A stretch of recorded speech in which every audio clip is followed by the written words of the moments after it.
So just to recap before we get started this morning, we're going to be doing a little something different today in that we're going to be looking at some of the specific modules and even welcome some of your input this morning into selecting which modules I poke at, and we're going to demonstrate.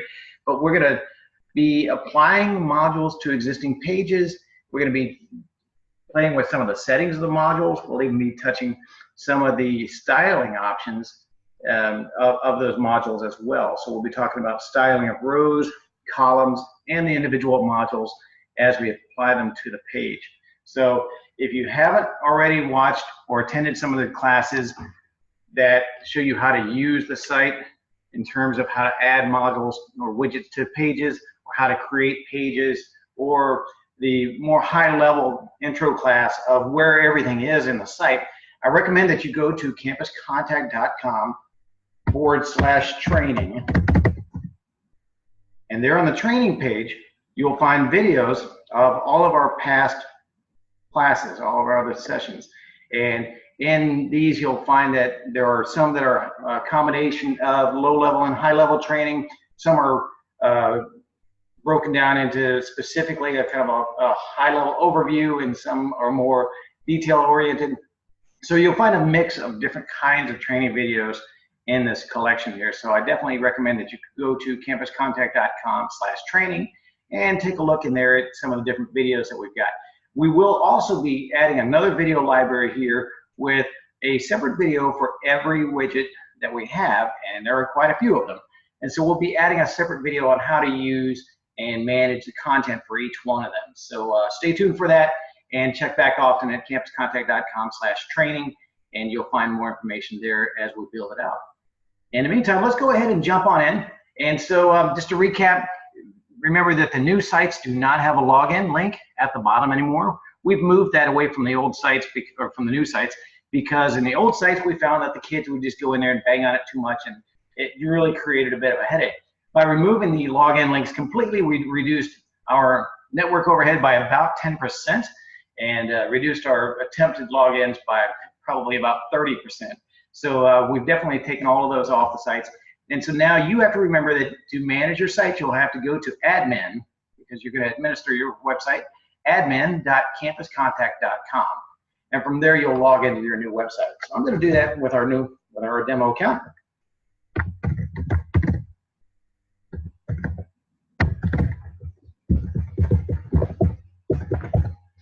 And if you do forget your password, you can simply click on the forgot password link, and it will email you a link back to your email address, assuming that you've spelled it correctly. If you don't get the email within a couple of minutes, let us know. You can contact us through live chat at campuscontact.com, and we'll go ahead and make sure that your email address is correct as well. So just let us know. So I'm going to jump in here. So here's my training site at my dashboard. We're not going to cover the dashboard options today. We're just going to dive right in. And let's jump into our training page, our training site. We're going to create some pages and add some widgets to the page. So this is actually last week's page, and or last training page. So I'm going to reset the site, or actually, no, I'm not, because this account doesn't have it. So we're just going to add a new page, and we're going to start from scratch. And we're going to be adding lots of different widgets to this page as we go along. So I'm going to add a page, click on pages on the left, new page. I'm going to call my page widgets, because I'm just going to add lots of widgets to our page. Again, if you're not familiar with how to add pages or manage pages, go back and watch some of the previous videos, and they'll cover that in detail. So we have our new page, and I'm going to add a few extra rows by right-clicking on the blue row box here. I'm just going to add a row above. I'm going to do it a few times. Just add a few different rows. So now we've got some different rows to play with. And so first, let's talk about the row designs. Excuse me. So we talked briefly about the design option of every tab, and there's the ability for you to manage the style of everything in the website, whether it's a column or a row, any individual widget, and just about every aspect of those widgets. And so managing the design does not require you to know anything about CSS. It just lets you click and change things really quickly and easily. So we're going to show you how to do that. First, let's talk about the rows. So to manage the style of a row, you simply. I can't bother you if I do it that way. I'm sorry, hang on, let me mute some mics here. It looks like you all. Sorry about that. All right. Let me jump back in here. If you have any questions, please use the live chat over on the side. If you don't have that, just click on the chat box over on the right-hand side and use that, and I'll be glad to answer any chat messages as we go along as well. So going back to our row styling, you simply click on the blue box that says row, and you mouse over any row, and you'll get this pop up, and we're going to edit the design of it. But before we do that, notice again we have the option to add more rows. We can add sections or columns, and we'll talk about sections later on. Those are those pre-formatted pieces of content. We can also clear all the padding and spacing around them. And we also have animation, which is really cool. And we have animation on everything. So you can manage how things appear on the page. They slide in, slide out, fade in, bounce in, lots of different things. We can also hide rows and content from different devices. And this is going to be important because there may be times that you'll put stuff on your site that maybe just doesn't work on mobile devices. Maybe a large video or a large table or something that just, maybe you want to put something promoted just for mobile users and you want to hide it from your other users. Really, it's totally up to you. You can hide things from devices, or you may find that there are times that you've got content that's just not ready to be seen yet. You can hide that content on all devices just so that you can work on it and nobody else can see it. Or you might have something that's just seasonal. You may have a Christmas greeting that's there all the time, and you can go in here and just hide it on all devices and then turn it on whenever you want it to all the devices. So it allows you to really kind of pre-create some of your content and turn it on, turn it off as you see fit. And you can also copy an entire row or any piece of content within a row. And you can edit the HTML, CSS, which we're not going to get into, but you do have the option and the ability to manage the HTML, the actual code, and the styling at the CSS level, which is a little more advanced than we're going to get into. But you do have that option for just about everything in the site. So we're going to skip that because we're going to show you the easier way to manage styling. And then, of course, there's the delete option. So we're going to click on Edit Design first and talk about some of the row options in design. We can set the row to full width, and so by default, your row is only going to be about 1200 pixels wide, and that's this little gray area. If you mouse over it, you'll see that the default column is only 1200 pixels wide. And so there's going to be times, in fact, quite a few times, when you're going to want content to go full width all the way across from border to border. And it's a strange phrase, but they call it full bleed. And I know it's kind of a weird name, but they call it full bleed row. And when I click that and turn it on, you'll see that now that box, if I go over here, my column is now full width. So it goes edge to edge. A good example of usage for that would be your photo slider. A lot of times you're going to have photos that go full width. For example, our site at campuscontact.com, this photo goes full width across the page. And we didn't want it to be just 1200 pixels wide. We want it to go all the way across. And so we did, of course, the full bleed row. And below that, and we did that here for this black bar as well. So there's definitely going to be times when you're going to want to turn the full bleed option on. That's under edit. And there are going to be other times when you don't want it on. If you're going to have just two or maybe one or two columns of content, you don't want it stretched all the way across the page, you can turn that back off. So that's under the design, first option, design. And next we have this background block that's pretty common, and I'm going to move this to the middle so you can see it. This is pretty common among many of the different modules, and basically it allows you to manage the background color of any row, as well as to put an image on any row, or even to put a video in the background of that row. And we'll demonstrate all three of them. So the colors, to change the color, just click on background color, go select your color, and you'll see that row then changes to that color. Now, when you're dealing with colors, you can even do gradients. You don't have to just select a single color. If you go to the top of the color picker there, there's a gradient option. And so now you can pick multiple colors. You can say from red to, or I'm sorry, from blue to red, and you just select whatever colors you want to use, as well as the direction that those colors are going to go. Left to right, right to left, top to bottom, this down so you can see it a little bit better. You can even do diagonals. So you can play with the colors and the gradients and all that sort of stuff, all that you want there. I'm going to just go back to single color. So you can select a single color or gradient, or select any color that you want in the entire rainbow as you want, using the color picker here. So that's kind of nice. And of course, you can also just paste in your HTML color if you happen to know what that is. We use a little application called ColorPix. It's COLORPIX. If you go Google ColorPix, it's a great color picker so that you can find exactly what the HTML colors are of various places. You have various items in your site, so you can paste those colors right in here. So let me pick a good solid color there. And then last is the opacity. So you can make colors transparent or not as much as you want just by sliding the opacity bar over.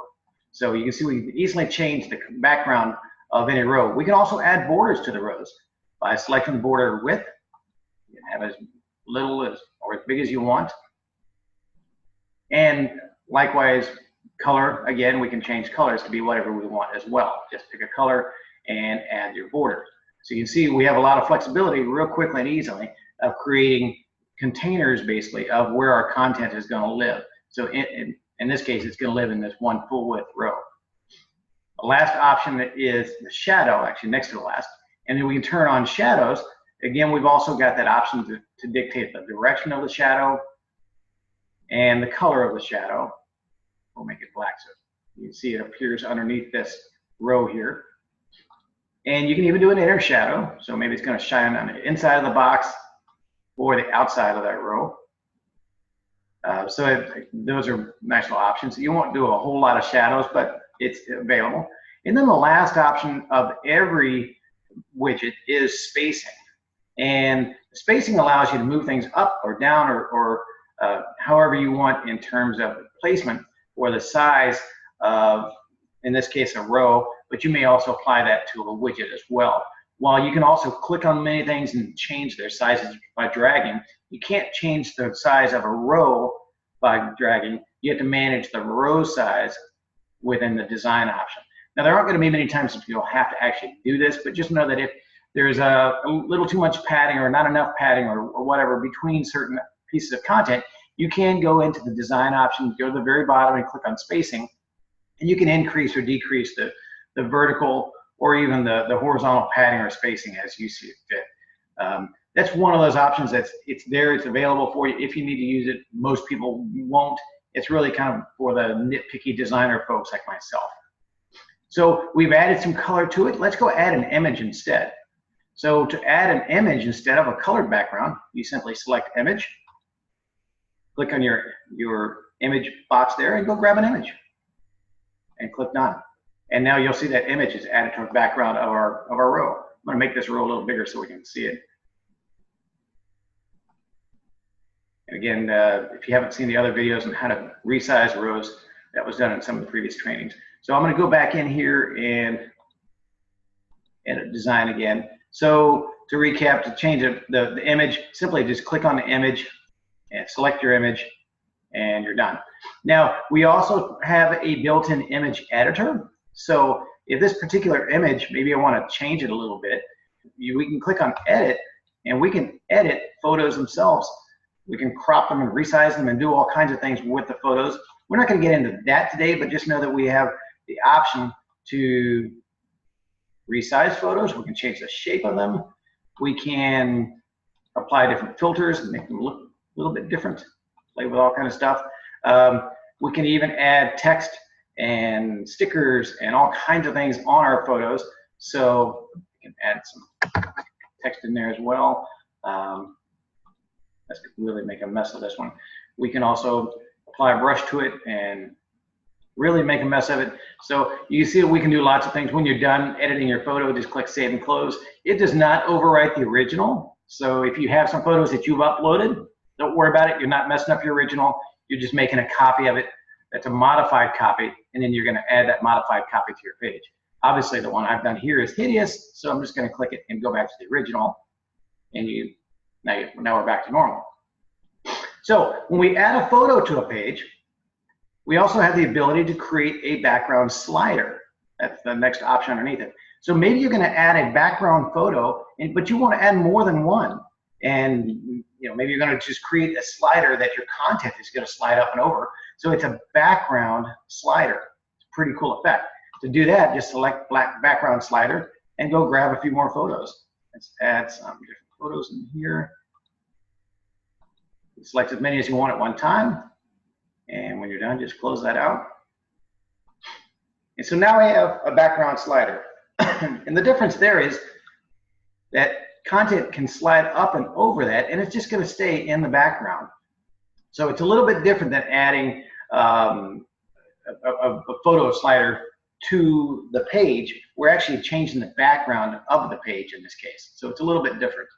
I'm going to go back into Edit Design, go back in here, and let's go look at some more options here. We have the option to change the scroll speed, so we can have them scroll as fast as you want. I would recommend to leave it at 5, and this is between 3 and 5.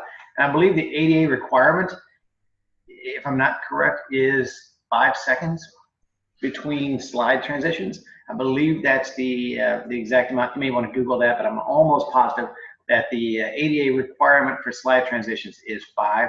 So I would generally recommend to leave it at the 5, which I think is the default.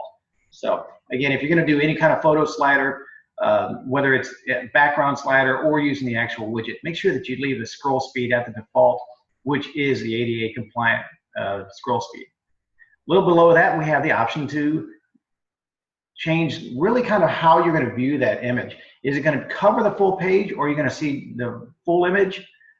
If you uploaded a small photo, it's a good example. This girl here, it's a small square photo, as is some of these. So we may not want to do the full image because it just kind of chops them out. Instead, you might want it to go full width and just click the cover option, and you'll see that will make it, it'll automatically stretch it out and center the photo. Now there's going to be some photos that are a little off center, and you can change the position. So we can move some photos around. That was kind of subtle there. We can change the position so that we can see the right parts of the photo. We can also tile the image, which is probably more useful if you're using some kind of small texture that's a repeating texture. Not gonna be times that you'll use title and or tile. And then there's a no repeat option, where if you're just gonna have one single image for whatever reason and you don't want it to repeat, you just want it to go through them all and stop, you can do that as well. Most of the time you'll just leave it on the cover option and just leave it at the defaults. Now you can also turn on an overlay, which is kind of cool. If you have a specific color set for your site that you really want to stay with, in this case the top of the bar is yellow, maybe I want to stay with a yellow kind of overlay. So I can select a color, and now all of my photos will have a slight yellow tinge to them. So it just puts a slight overlay, a little tiny translucent overlay of whatever color you pick. And it may look weird with these particular pictures, but if you think about the way your site is, and if you're really into colors, then you can keep whatever photos you've uploaded in kind of the same color palette as your photo or your site itself. So it's kind of a cool effect to be able to just put a slight overlay on top of all your photos. So, which you can also turn that off if you don't want to mess with that. Again, we've got border options and shadows that we've already covered, and of course the spacing, which we'll see everywhere. So that's the bulk of the row options under Edit Design and Row.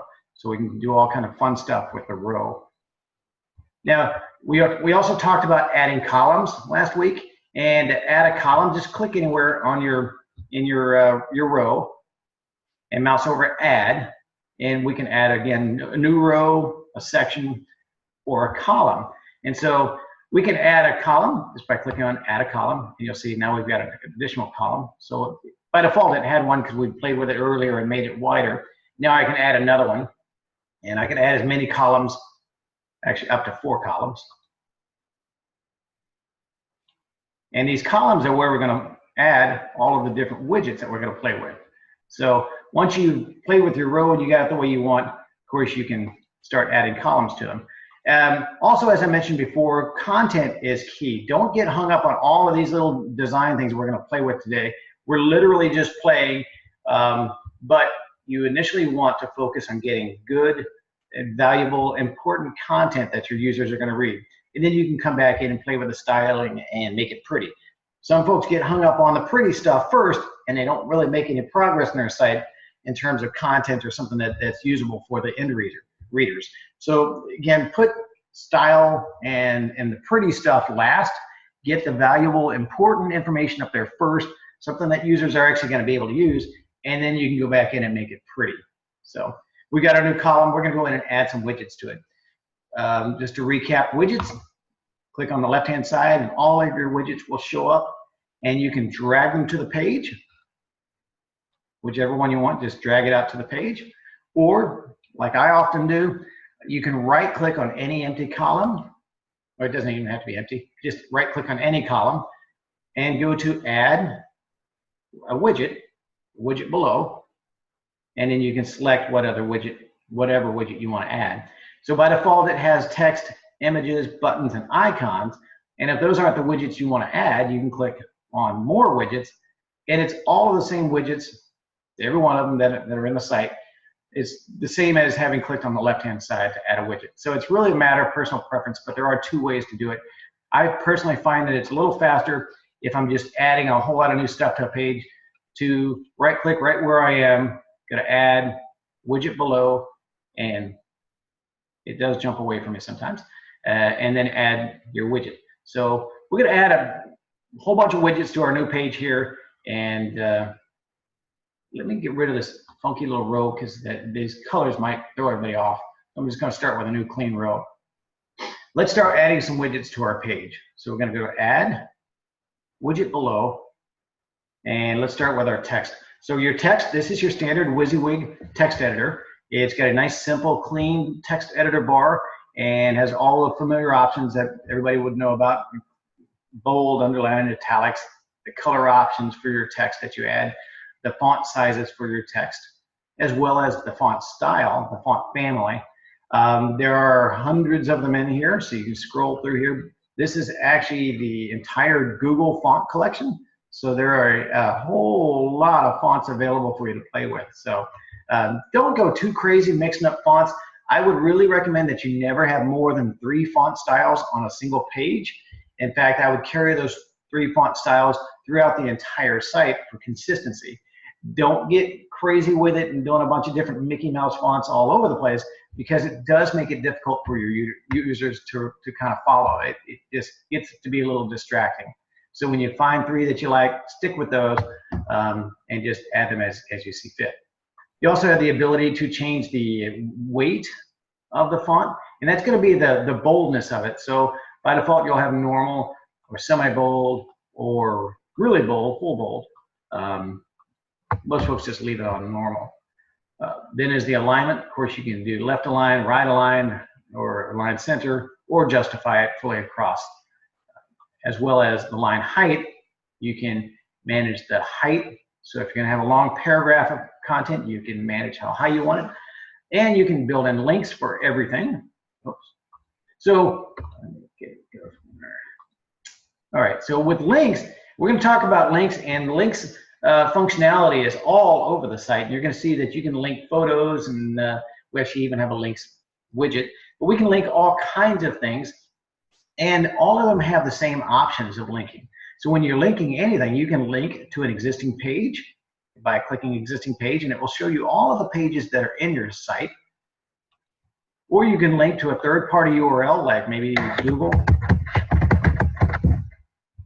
Or you can link to a pop-up. So we can create pop-ups, and if you click on create pop-ups, you can go through that message or that process of creating a pop-up window, which looks like this, where we can create, well, by default, you've got some templates to create, to use, or you can just use a blank one. But you can create pop-up messages for your users as well by linking to them. You can also link to anchors, and if you're not familiar with anchors, you can Google it, but basically it's the equivalent of a hyperlink to a specific place on your page. And we don't use anchors much, so we're not really gonna cover that, but you do have the option to anchor link, as well as linking to email addresses, linking to calls. So if you're going to put your phone number on there, or maybe you're going to put a phone icon, which is something I do on most of the designs that I build out. I put a phone icon so that people can just click it and it will automatically dial it. So if you've ever been to a website where there's a little phone icon and you click it on your iPhone and it automatically dials, that's a click to call. So it's a very cool little feature, and you can just add that, type your number, or put an icon out there, they click it, and you can link that to call.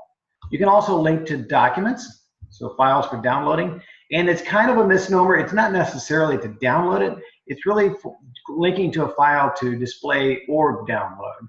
So most of the time you're going to link to a file that people are going to click on, and it's going to open that link in another tab. So it's not technically downloading it, they're just viewing that file. But we can click on file and download, click on the file, and then go find the file that you're looking for. In this case, this training site's got none, so we'll just leave that alone. But just know that linking is there as well. And the next one, the linking, is a handlebar, and that's more for it's called like handlebars, and it's really more for coding. So you guys are probably not ever going to use that, but it's there, as well as bullets or numbers. You can change the direction of your content. You can clear all the format. So this is helpful if you're going to copy something from another website, or maybe you're going to paste something from Word. Let's go show you a demonstration. If I go grab some content over here from our site, right click it and copy it, you go back over here. If I paste it, it may not paste the way I want. Or maybe it pasted some really weird stuff. Sometimes you can just highlight it. If it really looks terrible, just go back in and clear the format. So if you're copying from Microsoft Word, you can absolutely copy it, but it may look really weird because Word is not a web application, so it doesn't really know how to handle spacing and stuff. So it might just look crazy, in which case you'll just want to remove all of the formatting by clicking on Clear Format, highlight it all and click Clear Format, and then go back in and reformat it the way you want it specifically so that it does look the way that you want. So that's a really nice tool to use, especially if you're copying stuff from other sites or from other applications. Of course, you have the undo and the redo options, which I use continuously. As I mentioned before, you can undo about 100 steps back, so you can undo like crazy. And when you're done, just click the close button and everything's automatically saved. Of course, it's not published out to the real world yet until you click your republish button at the top, which we're not going to do. But remember that everything's auto-saved, but it's not auto-published. And the big difference is that although it's here and saved and you can log out and walk away, the rest of the world's not going to see it because it's not published for the world until you click that republish button. So it's good because it allows you the opportunity to build your site in the background, as much content as you want without the world seeing you do it.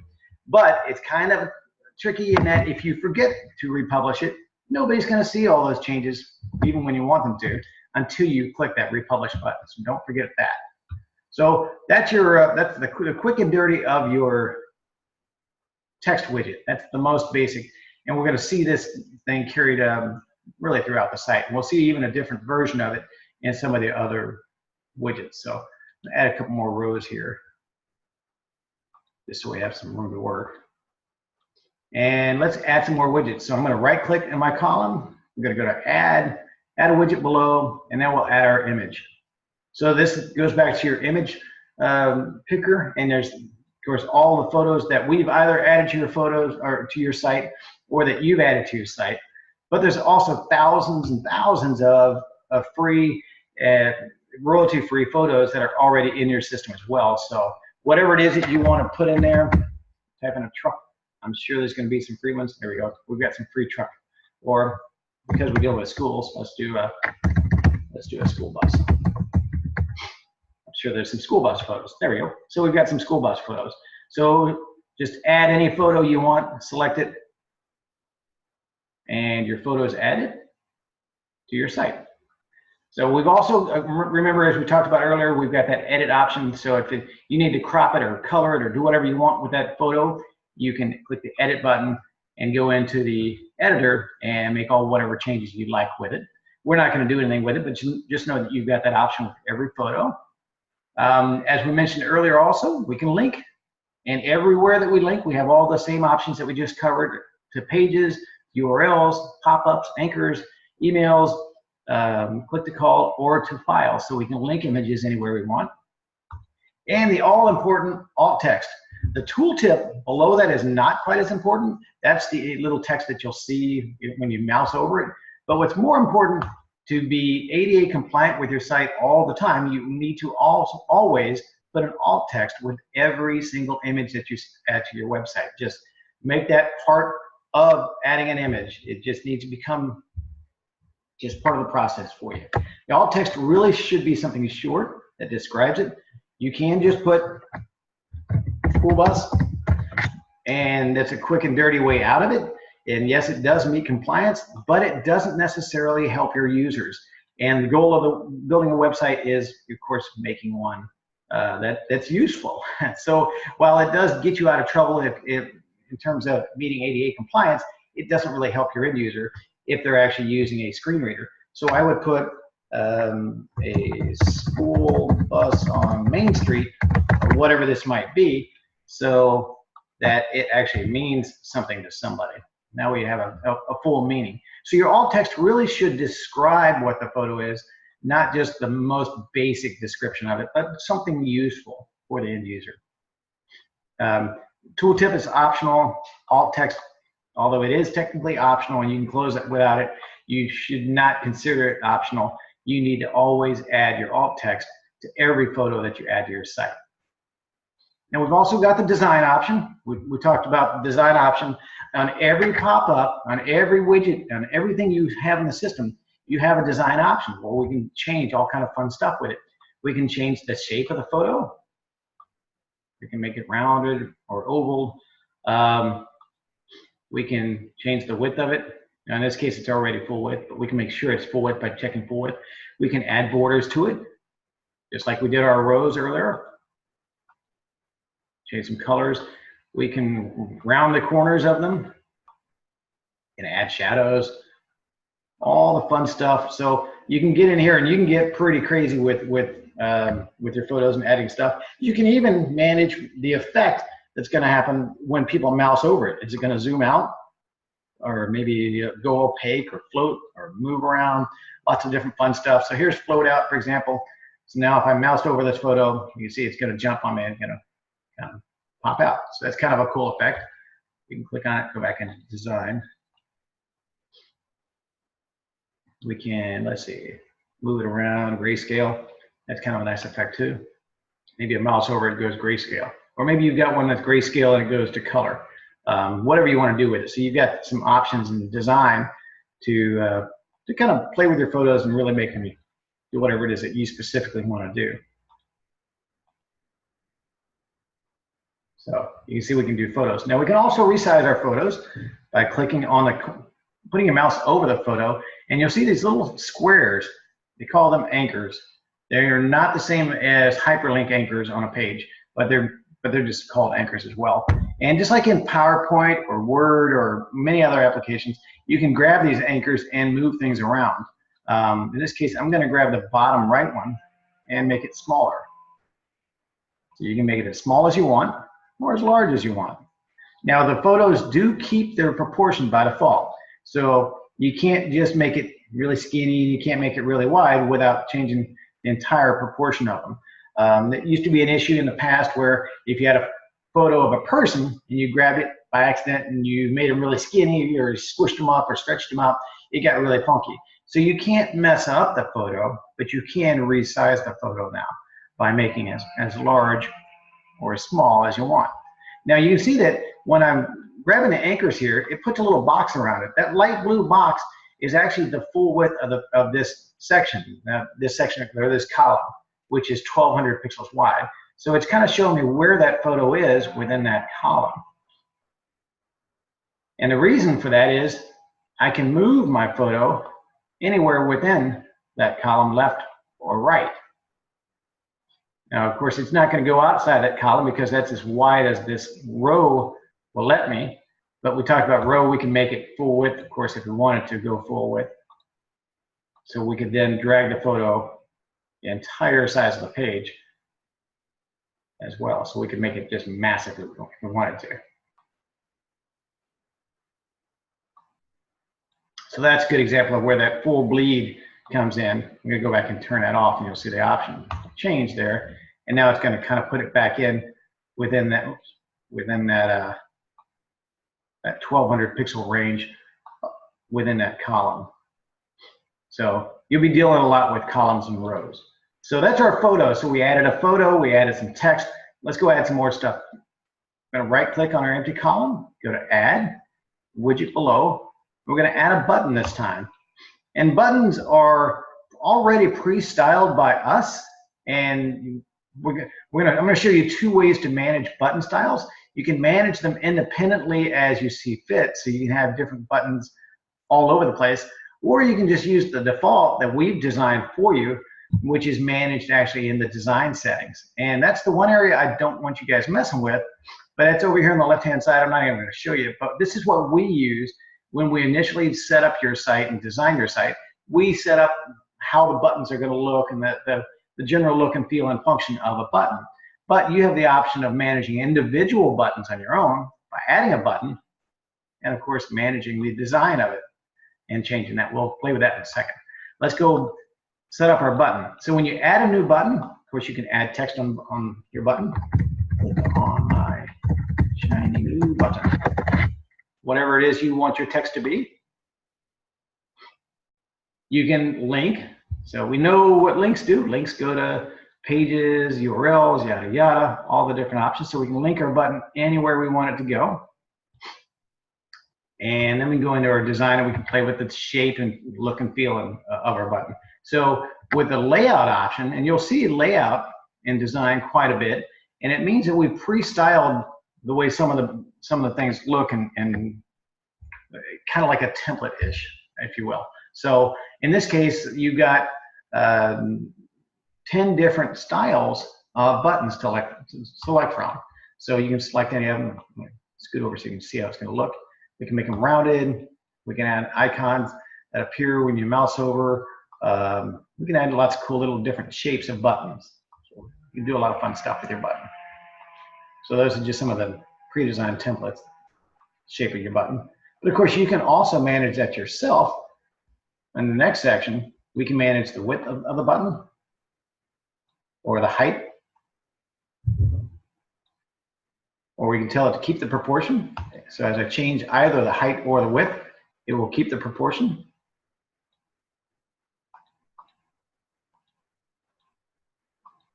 We can uncheck that and change each one of them individually as well.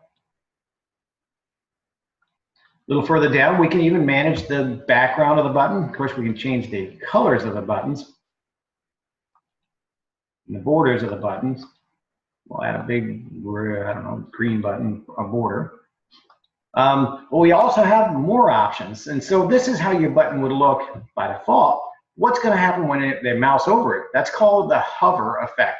So some people call it mouse over. It's actually technically in the computer world, in the web world, called a hover, which is when you put your mouse over something, what's it going to do? In this case, we want our hover, maybe we'll make it go to this red purpley color. So that's what's going to happen when I hover over it or mouse over it. The effect is going to change a little bit. And you really do want your buttons to look slightly different or to behave slightly differently when people mouse over it so that they know they're actually going to do something.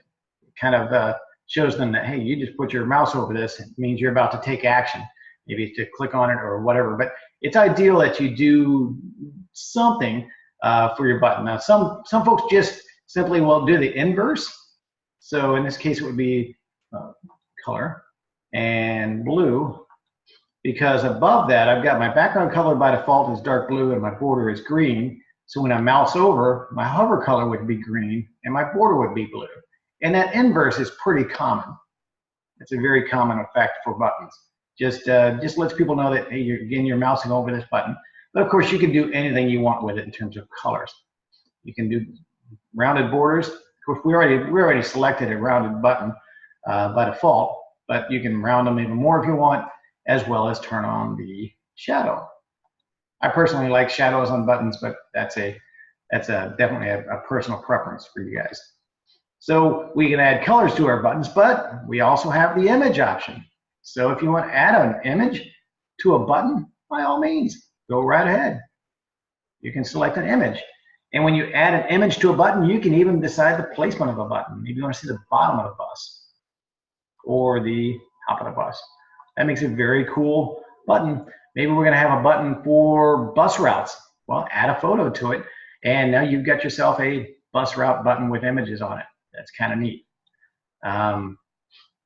Let's see, we can do borders and yeah. And of course, down here at the very end, of course, we've also got our spacing. So you can manage the top, bottom, left, right spacing or padding of your button. And we're not going to get into that spacing stuff, but just know that it's everywhere as well. If you get too far into your button and you've made a ton of changes and you're like, man, I have just ruined this thing and it looks horrible, click the revert button, and it will just send it right back to the global default, which is why I don't want you to change the global default. So you always have an undo, and it will just send it right back to a normal button. So if you really mess it up, don't worry about it. Hit that revert button and option, and it will bring it right back to where it was. So adding a button is real easy. So we've added our button, we've added our photo.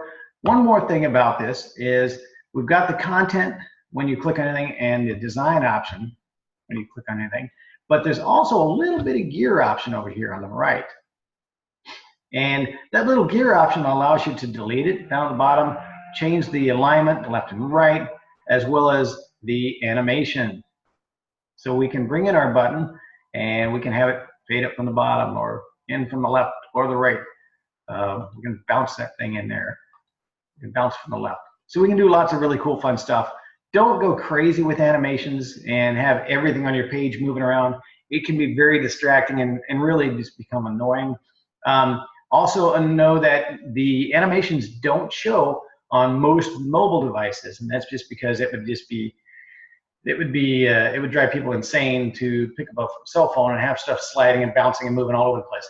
So when you're building your animation stuff, if you're adding animation to either a row or a specific widget, know that you're only going to see that animation on your desktop. You may see it on some tablets. I've seen it actually on some of the Samsung tablets, but it does not work, does not display on iPads or, of course, any mobile device, as far as I'm aware. So you won't see that anywhere else. Don't think you broke it. It just doesn't, animation doesn't work on mobile devices. Again, we can hide things, copy all of the different options. So that little gear is going to show up on every widget as well. Go over here. We've got that little gear option to manage any individual item in terms of padding or alignment and whatever. That's also where you'll be able to delete anything at the very bottom if you need to. So let's keep on going and adding some more stuff to our page. I'm going to add a widget below and add an icon. And then we're going to get into some of the bigger widgets in just a second. So icons are just kind of a fun, cutesy thing. And you can add lots of icons, and there are hundreds and hundreds of icons to add. And when you add an icon, just click on the little icon image, and you'll see there's a ton of icons you can add in here. And they are grouped also. So you can select different groups. If you're doing sports, there's some sports icons and some texty icons and some different things that you can play with. So icons are kind of cool. Of course, we have the link, so we can link them to anywhere we want. An icon is treated like an image, so you always, always, always need your alt text. So here is my heart icon, whatever it's going to be. You can change the icon by clicking on it, of course, like I said, and select one. So in which case, you're going to, again, want to describe that. Here's my gear icon, whatever it's going to be, and make it useful alt text. Tooltip, again, is always optional. Once you add an icon, you get the fun stuff to design it, and you got more layout options to decide how it's going to look and feel. Let me move this out of the way.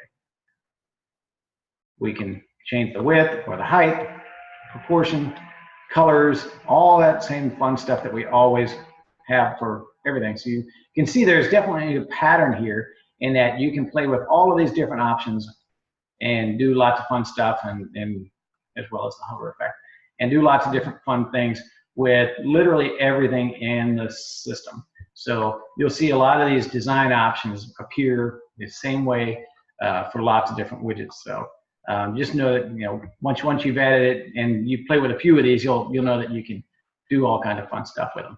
So like everything else on the site, we can click and drag and change the order of them, move things around as you see fit. Pull that up here and move things around anywhere you want, as well as increase or decrease the spacing as needed so things aren't bumping right up against each other. So those are the little anchors that we talked about when you mouse over it. So those are the 4 basic widgets. When you right click on an empty row, they are, again, just a text, image, button, and icons. But then we get to the more widgets, and here's all the good fun stuff, the meat and potatoes of it all the good stuff. And there are a lot of different widgets, and we're certainly not going to have time to deal with all of them, but I want to dig into some of the more common ones. So we'll start at the top, which is one of the most common, which is probably on every site, and that's the photo slider or the image slider. You'll hear us refer to it as the photo slider. It's actually labeled as the image slider. When you first add it to a page, it's got some default photos on it. Of course, we can delete those and add in your own photos by clicking on the image, and then just to go grab some photos. And we're still hung up on buses here, I know, but when you're done, just click done, and there's all your photos. Let me get this out of the way so you can see it. Like everything else, we can mouse over it and grab the anchors and make it as tall or as wide as we want. The photo slider is, as I mentioned, a really good use case for the full bleed row. If we want this to be at the top of our site and want that full width, we're going to click on our row, edit design, and select that full bleed, and now it's all the way across the page. So again, I know that's a crazy name for it, full bleed, but just remember that that's what that's for. So in our photo slider, we've got a lot of options as well. And to do that, just click on it and click on the design option, the design tab. And we've got our layout. So we've got some layout options. We can have it as this one is with the text right down the middle, and it shows a little text and a button. So some folks don't like that. They think it gets in the way of the photo, so that's fine. You can click the other layout, and it will put a little translucent bar at the bottom so that you can have text describing all your photos. And yes, we can link all of these photos anywhere we want as well. We'll do that in a minute. Or you can turn off the text completely, and now it's just scrolling photo, and it's just your photo. But we're not done with photos yet. Go a little further down. We can do the full width option, and anytime you're going to set it full width, go ahead and check the box full width, and that will just maintain the size all the time. Of course, you can also manage the height of it as well. If you uncheck the full width option, you can also manage the width. But I almost always leave it on full width just because I want it to go full width across the page, generally. Now you can display the full image if you want, just like we played with earlier. So in this case, the full width, it's actually just that little photo. It's the full width of the image itself, the original photo, not full image across the page. So there's a difference between full width and the full image. Full image means whatever size you took that photo, that's what size it's going to display. And in many cases, it just looks really funky because your images are going to be different sizes. So instead, leave that off, and now it will display it full width across the page. Of course, you can do the overlay like we mentioned earlier if you want to make it specifically colors. Whoops, maybe a translucent yellow. If you want to use any specific translucent colors or overlay colors, or just turn that back off. Of course, we can add our borders like we talked about earlier, and we can even manage the arrows. So in the past, you had to live with whatever arrows we gave you. Well, now you can change those arrows. Do you want them on hover only, or do you want them always on? Or do you never want them on? You turn them off totally. I'll leave them always on, and we can make them thick arrows or thin arrows or double arrows, as well as even manage the size of the arrows and the color of the arrows. So you see there's a lot to do and play with in these different design options. And last is the slide transition. Do we want to just fade them in? Do we want to slide them in horizontally? Let's let that go here. I'll slide them in. So it's just a different effect in terms of how the photos are displayed. So those are your photo options in your photo slider. So the difference between the one I did earlier that I've already deleted that was in the background, I made the row itself a photo slider. If you remember, by going into the row, editing the row design, and I added images in the background there.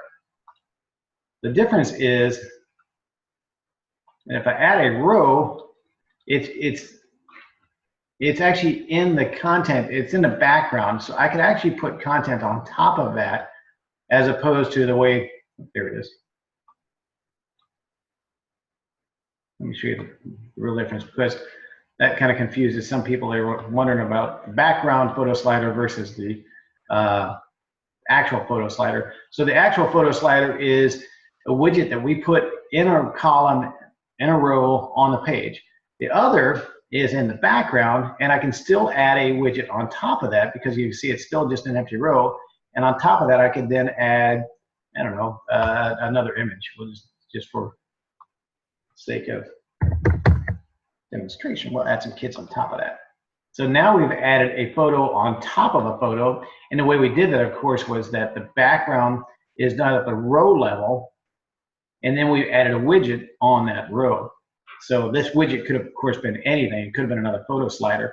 And a good example of that would be, let me show you an example of where that comes in handy, actually. Oh, well, okay. You'll have to check George County Schools. They're one of our schools that's coming up soon. And they actually have a background image of a school, one of their schools, and a foreground image of the photo slider that's changing in the foreground. And it's a very cool effect to have overlapping images, one static and one moving. And you can do that by just making the background, which is the row background, to an image or a color, and then you put a widget on top of that. So that's kind of a fun little thing you can do. So let's go add a few more rows so we can add some more stuff. And I'm sorry I'm moving so fast, folks. There are just so many widgets in the system that we can add. And you can tell that there's a lot of different design options that we can play with here. So we're definitely running out of time, but we're going to keep on rolling with it. Going to add another widget below. Go to more widgets. And we really want to get to the links and announcements and maps. So those are the three biggies. So links, we're going to add some links. When you add a link widget, the first thing that it does is pop up, and it wants a link title. And you can leave it blank if you want, if you don't have a title, or you can give it a title and say, these are my quick links. And you'll see it's going to be put in that title right there. Don't worry about the style of that, because we can change that in the design tab in just a minute. Next, we're going to add our links, which is below that. To add a link, simply click link and add a title. This link goes to Google. And so we know that's going to be all the same link options that we talked about earlier. That's pretty repetitive. It's going to be a website URL, so we'll link that one to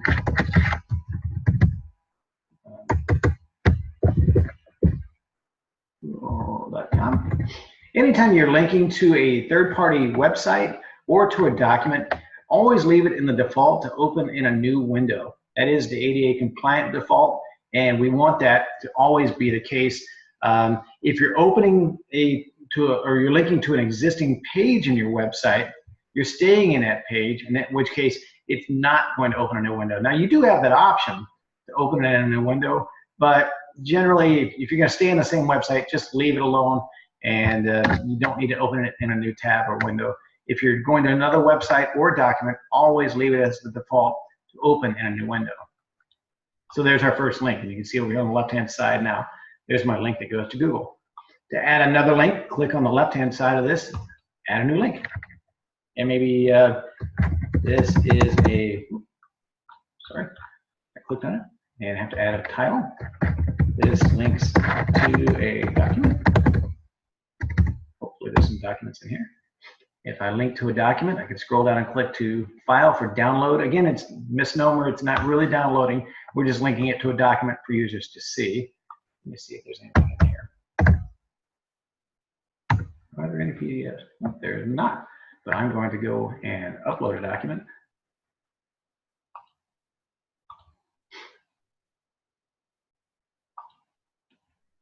Yeah, and I just turned you guys off. I apologize for that.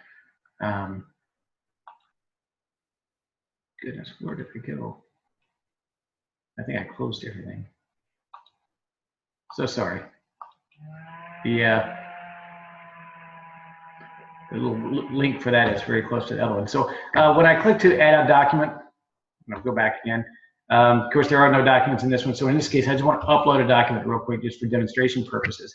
When you're linking or adding documents to your site, you can add them from your computer, or you can even add them from Dropbox or even your Google Drive. So we can integrate that real quickly and easily. If you have Google Drive, just click on Google Drive, connect to your drive, and upload your files. If you have a Dropbox, select Dropbox, connect to your Dropbox, and it will connect to the Dropbox and show all your files there. You can even link it to Gmail. So if you've got a bunch of images in your Gmail account, there you go, connect to your Gmail. Or you can do all of the above. I'm just going to go to my computer and go grab a file. Sure, I've got some documents I can throw up here.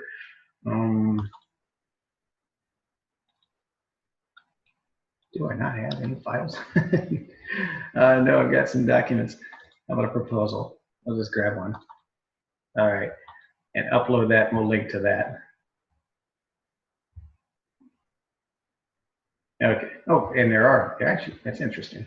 Okay, so there were some documents actually. I guess I just didn't see them. So I selected to a document, and I can continue to add new links as I go down the list.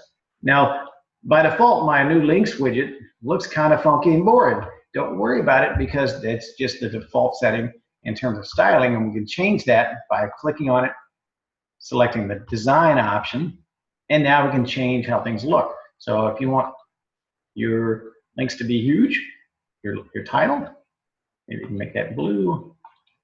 Go right ahead, change that however you see fit. Underline, italics, whatever you want to do with it. You can change the individual. There's a button option, which we didn't turn on to any of ours. But we can turn on a button. We can do, again, background images and styling. Or if you make a big mess of it, always revert to global design. So you've got some options to play with things in here to really make things look the way that you want them to. So don't forget the design option and make things look as good as you want. So to add a new one, just click on it again, go back to add new link, and then you can add your link title. One thing I didn't do is I want to scroll down a little bit more. I'm going to add a different kind of link, and I want to add an image to it. So let's say this link goes to another link. We'll link this in the campus contact. And this one's going to link to a website, just like the Google one was a minute ago. But I'm going to go a little further down this time, and I'm going to go past the links, and we can add images and content and even pop-ups to our links. So let's show you what that does with the links. So I'm going to add an image, and we'll add these super kids over here. So that's going to be a link that you can see. Here's a campus contact, and there's a photo. We can resize that photo, so don't worry about that. And we can even add some content to it. This is a link to campus contact. And some kids on it. Maybe you're going to have a link to a third-party website to PowerSchool. You want to also describe what PowerSchool is and even put the PowerSchool logo there. Certainly, go right ahead and do that. And now we'll see what it does here. So you see my photo is huge. Let's make it a little bit more realistic, more usable. I made the whole thing a little more manageable. So now I've got some links there. This one goes to campus contact, and it's got some kids on it. So more realistically, that would have been an icon of some type, maybe an icon related to that link. But when we go to preview mode, and we click either the link or the image, it's going to go out to that website. So it's just nice that you can click either the link or the image, and it'll take you to that website. Go back into that to recap how I did that. The way I did that was just go a little further down the links, and you'll see that there's the option for the image as well as some content to it. This content introduces our other text editor, which is kind of like a little mini editor. So that text that I added there is kind of small and boring, where you'll see that over here on the right side where it says this link is a link to campus contact. I want to make that a little different maybe. I can play with that, underline it, play with some different colors. So I've got some options to play with that. The options there are minimal, and it's really just because we don't want that to be a full text editor and confuse people. It's really just some basic styling if you're going to add some additional stuff related to a link. So the last one is going to be a modal, and a modal is basically the equivalent of a pop-up, and we'll do a sample here. We'll do a link. We'll call this one. This is a modal pop-up link. And so the difference, I'm going to link this to. I'm just going to go down. We'll just go to modal pop-up title, and this is the title. You do have to spell correctly of my pop-up. And when you're adding a pop-up, every pop-up is unique, and by that I mean they have to have their own unique ID. And the reason for that is if you have multiple pop-ups on a page, the system needs to know which one to actually pop up.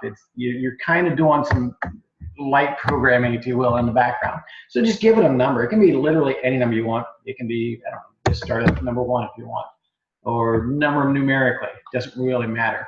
And you can even add images to your modal pop-up. So as an example, I'm just going to put that. And in my pop-up, I can add some more text. So this is text within my pop-up.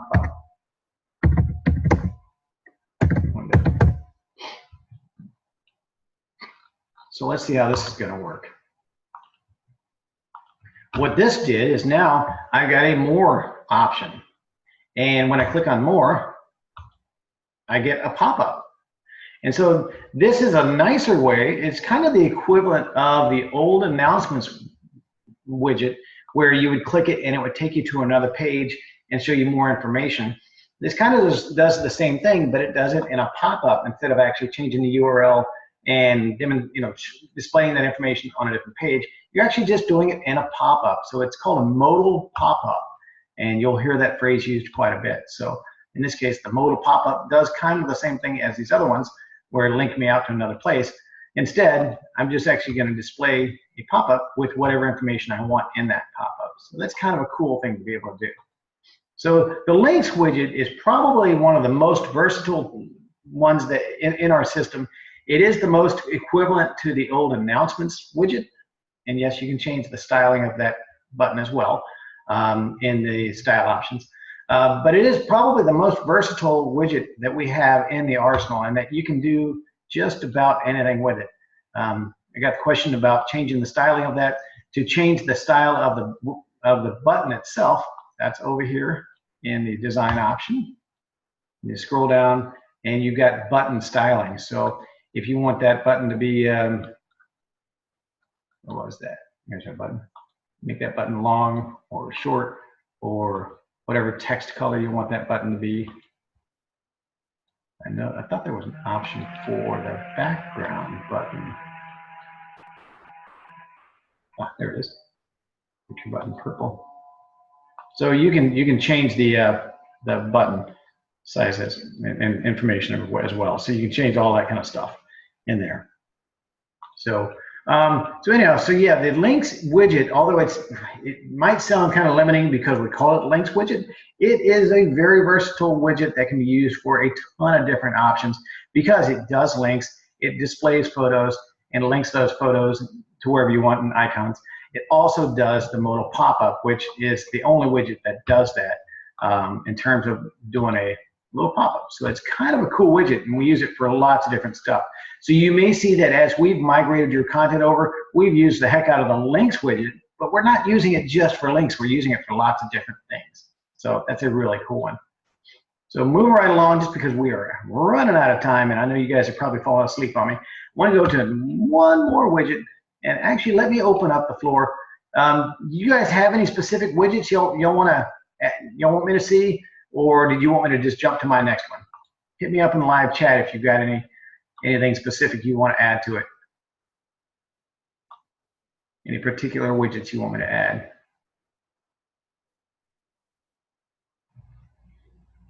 While I'm waiting for that, I'm just going to go ahead and jump in. And you guys stop me if you have any questions, or if there's another widget you really want to see, let me know. So I'm going to go down, right-click, go to more widgets, and I want to find my calendar. Well, sometimes you can't find the one you're looking for because there's so darn many in there. I see it there. But you can just type it in the top here and add it. So I'm going to type in calendar just because I want you to see that there's a few different calendar options. The calendar by default is our calendar, the first one. And then the next one is the Google Calendar. And I want to add both of those to show you the difference. The regular calendar, we add that as soon as you first add it, you get a pop-up to start adding events. I'm not going to add any right now. I just want to show you what it looks like. So where's my calendar? I've made a mess of this page, so I apologize. There's my calendar. So there she is. So there's a default calendar, just a standard calendar. And to add information or new events to it, simply click on it. And there's your pop-up to add new ones. And by default, you get one default event in there. You can delete it and just start adding new events to it. Props. Events. Maybe something big is going to happen here. You can display images with events or not, turn it off. You can add an event description. This is the big event description.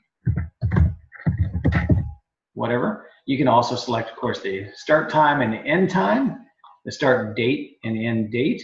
We'll just leave it on 31st.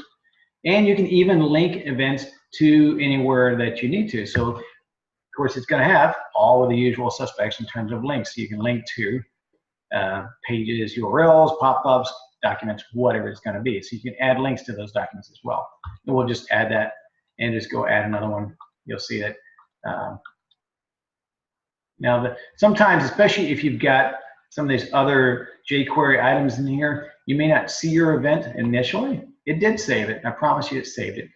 If you just hit refresh, you'll see that it is there. And where's Rob's new event?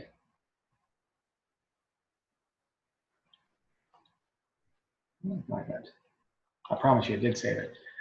Sometimes in the edit mode, you may not see it, but I do generally see it working better in the preview mode. And it may take a moment sometimes for the event to appear. And it's going to make me look foolish, but I promise you it's there. It will work, and it does work, and maybe on the wrong date.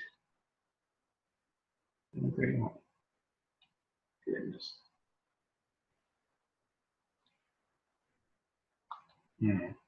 Okay. I'm not sure why that didn't work. Of course, this only happens when I'm demonstrating it, so I'm going to have to go find out what happened. So that is the basic calendar that we include, and below this I want to add the other calendar, and I'm going to right-click, going to add widget, more widgets, and select the other calendar, and that is the Google Calendar. So when you add the Google Calendar, by default, it is linked to the Yankees Google Calendar. And if you're not a baseball fan, this probably means nothing to you, and it's probably not what you want to display on your school site either, unless you're just a huge Yankee school, in which case, leave it there. It's kind of cool. But to change it and to modify it for your school, just simply click on it, and you'll get this pop-up that lets you sign into your school's Google account, not your personal Google account. Wherever the calendar is that you want to link to, you would log in at that point to that particular calendar, and it will then pull in the Google information from that calendar. Now, what's really nice about our Google Calendar that's different from any other Google Calendar is that it's not the ugly old blue Google Calendar, which most Google Calendars are. They're hideous, and they don't match anything in the universe. And you've got the option, and this design option, to change even more the way it looks. You can change the header text and colors. You can change the day of the week, fonts and sizes and colors again. You can change every day. You can even change the individual days of events, today's date and color, change the direction. You can manage the pop-ups. So as you click on any event, you'll get a pop-up. Maybe you want to change that background color to green and with a beautiful blue border on it. Whatever it is you want to do, you can change the calendar, and it's still the Google Calendar, but now we're styling Google's calendar. You can change the width and the height and make it whatever size you want.